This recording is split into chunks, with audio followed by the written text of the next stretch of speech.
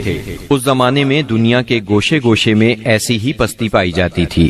کہیں آگ کی پوجا ہوتی تھی، کہیں محبت اور نفرت کے دیوتاؤں کے آگے سر جھکائے جاتے تھے۔ غرض اللہ تعالیٰ کے سوا اس کی ساری مخلوق کی عبادت ہو رہی تھی۔ حد یہ ہے کہ سانپ، درخت اور بندر تک معبود بنے ہوئے تھے۔ پتھر، جانور، چاند، سورج اور ستارے، یہاں تک کہ زمین پر رینگنے والے کیڑوں تک کی پرستش نے ساری دنیا کو شرک کا گڑھ بنا دیا تھا۔